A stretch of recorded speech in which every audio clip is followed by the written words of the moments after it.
கிழக்கு நியூஸ் நேயர்களுக்கு வணக்கம். நான் பத்ரி சேஷாத்ரி. இந்தியாவிலேயே தமிழகத்தில் மட்டும்தான் ஜவஹர் நவோதயா பள்ளிகள் கிடையாது. மீதி எல்லா மாநிலத்திலும் இந்த நவோதயா வித்யாலயா என்று சொல்லப்படும் மத்திய அரசின் உண்டு உறைவிட பள்ளி அப்படின்னு சொல்லுவாங்க, ரெசிடென்ஷியல் ஸ்கூல்ஸ் இருக்கு. இவை எல்லாமே இலவசமாக கிராமப்புற மாணவர்களுக்கும் பிற்படுத்தப்பட்ட வகுப்புகளை சேர்ந்த மாணவர்களுக்கும் உயர்தர கல்வி, அதாவது அந்த அளவுக்கு கல்வி நீங்க எந்த பிரைவேட் ஸ்கூல்ல பார்த்தாலும் கிடைக்காதுங்கிற அளவுக்கான ஒரு கல்வி வழங்கப்பட்டு கொண்டிருக்கிறது. கேரளாவில் இருக்கு, கர்நாடகாவில் இருக்கு, ஆந்திராவில் இருக்கு, பாண்டிச்சேரியில் இருக்கு, வேற எங்கோ போனாலும் இருக்கு. தமிழ்நாட்டில் மட்டும் இல்லை. அதுவும் என்ன, ஒவ்வொரு மாநிலத்திலும் ஒவ்வொரு மாவட்டத்துக்கும் ஒன்றாக இந்த பள்ளிகள் நடந்து கொண்டிருக்கின்றன. மாடல் என்ன?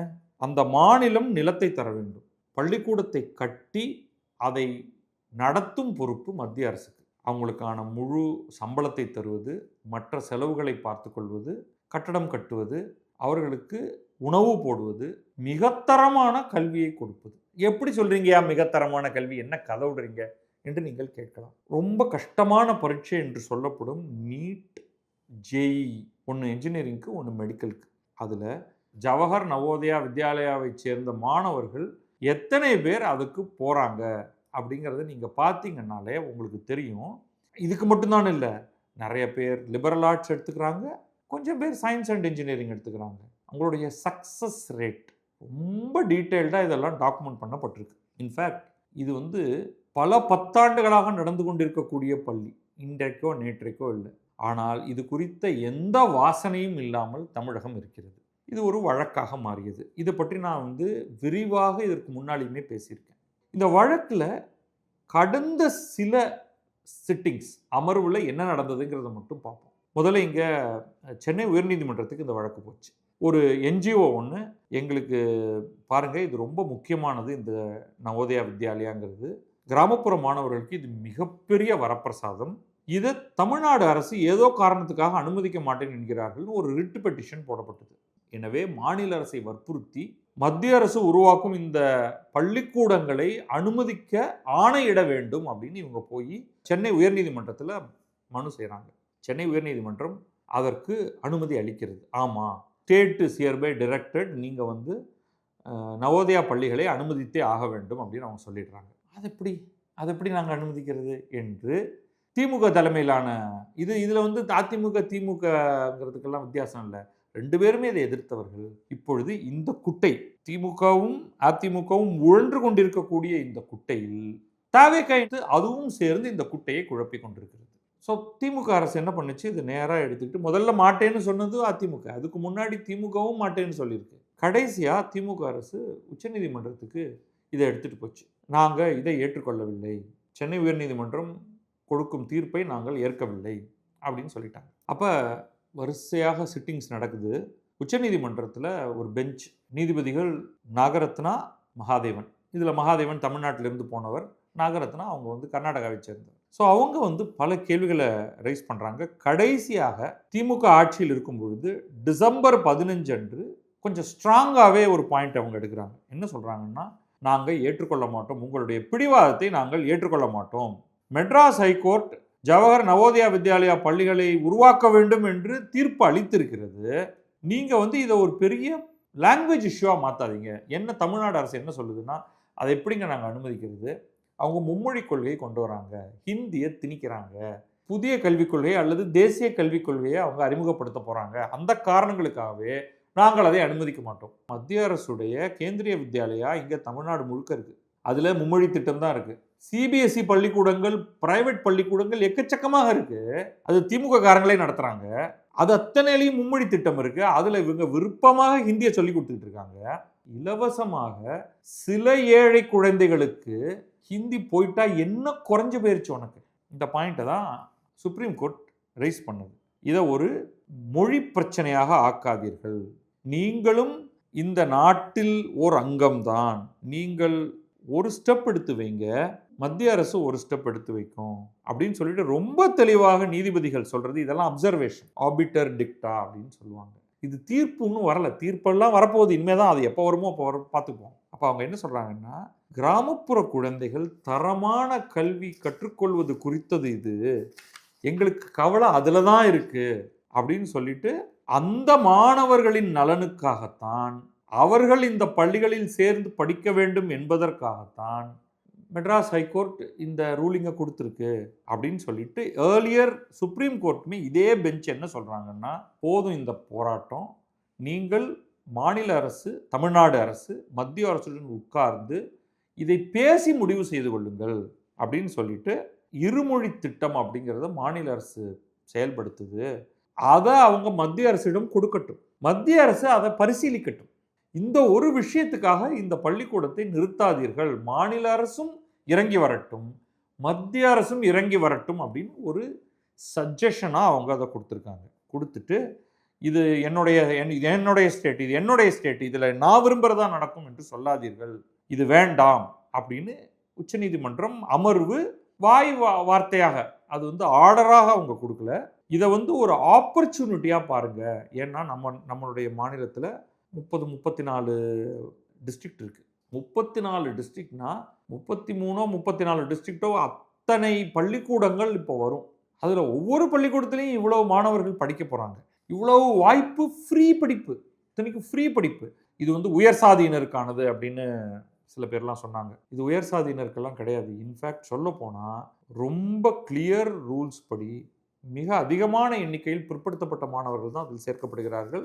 ஷெட்யூல்டு காஸ்ட் தான் சேர்க்கப்படுகிறார்கள். இது எல்லாமே நான் விரிவான ஒரு காணொலியை நவோதயா பள்ளியில் தமிழ்நாட்டைச் சேர்ந்தவர் திரு ரவி அப்படிங்கிறவர், இதோடைய பிரின்சிபலாக அவர் இருந்திருக்கிறார். சில இடங்களில் அவரே அதை முதல் ஆளாக போய் அந்த இடத்துல அந்த ஜீரோலேருந்து அந்த பள்ளிக்கூடத்தை கட்டி எழுப்பியிருக்கிறார் அரசு பணத்தில்.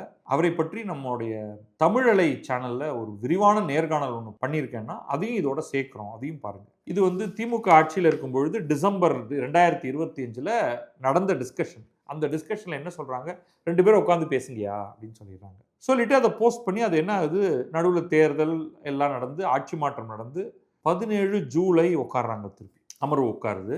அப்போ கொஞ்சம் கடுமையாகவே ஜஸ்டிஸ் நாகரத்னா அந்த அம்மா என்ன சொல்லிட்டாங்க, நவோதயா ஸ்கூல் நீங்கள் கொண்டு வரீங்க, அதை இன்னும் ஆணையாக போடலை, பட் வாய் வார்த்தையாக அவங்க ரொம்ப ஃப்ரஸ்ட்ரேட் ஆகி you must have Navodaya schools அப்படின்னு சொல்லிட்டாங்க. சென்ட்ரல் ஸ்கீம்ங்கிறதுக்காகவே இதை ரிஜெக்ட் பண்ணாதீங்க, சென்ட்ரல் கவர்மெண்ட் எல்லா செலவுகளையும் எடுத்துக்கொள்ள போகிறது, நீ வெறும் லேண்ட் மட்டும்தான் தர. ஏற்கனவே சொன்ன விஷயங்கள் தான். தமிழ்நாட்டை தவிர எல்லா மாநிலங்களிலும் இது இருக்கிறது, ஏன் தமிழ்நாட்டு மாணவர்களை மட்டும் நீங்கள் வஞ்சிக்கிறீர்கள், ஒய் ஆர் யூ டிப்ரைவிங்னே கேட்டாங்க. அப்போ மத்திய அரசு கொண்டு வருது அப்படிங்கிறதுக்காகவே நீங்கள் அதை அனுமதிக்க மாட்டீர்களா, இது என்னது இது அப்படின்னு அவங்க கேட்டுட்டு உடனடியாக இதை செயல்படுத்துங்கள் அப்படின்னு கொஞ்சம் கடுமையாகவே சொல்லிட்டாங்க. அதுக்கு இவங்க என்ன பண்ணிட்டாங்க, இல்லைங்க நாங்கள் டிஸ்கஷன்லாம் நடந்துகிட்டு இருக்கு, மேலும் நாங்கள் புது அரசு வேற, நாங்கள் பேசிட்டு வரோம் நாங்கள் அப்படின்னு சொல்லிட்டா உடனே சரின்னு இவங்க என்ன பண்ணுறாங்க, சரி இன்னொரு ஒரு 6 வாரம் வச்சுக்கோ டைம், 6 வாரம் கழிச்சு வாங்க. அப்போ அந்த 6 வாரத்துக்குள்ளே நீங்கள் லேண்ட் ஐடென்டிஃபை பண்ணணும், செகண்ட் வீக் ஆஃப் ஆகஸ்ட் நம்ம வில் மீட் அப்படின்னு சொல்லி கிளியராக ஒரு முடிவோடு வாங்க அப்படின்னு சொல்லிட்டு அட்ஜர்ன் பண்ணி ஆகஸ்ட் 11 வந்தாச்சு. இப்போ நீங்கள் என்ன நினச்சிருப்பீங்க, கோர்ட்டு இவ்வளோ வலுவாக சொல்லுது, நீங்கள் ஒரு ஸ்டெப் இறங்கி வாங்க, உங்களுடைய கன்சர்னை சென்ட்ரல் கவர்மெண்ட்டிட்ட சொல்லுங்கள், சென்ட்ரல் கவர்மெண்ட் அதை ஹேண்டில் பண்ணட்டும் அப்படின்னா, இவங்க யார் இவங்களுக்கு அட்வைஸ் பண்ணுறாங்களோ இவங்க கையை அப்படி வலுவா அப்படி காமிச்சிட்டேன், பார்த்தியா என் பலம் எவ்வளோ தெரியுமில, வா இறங்கிப்போம்.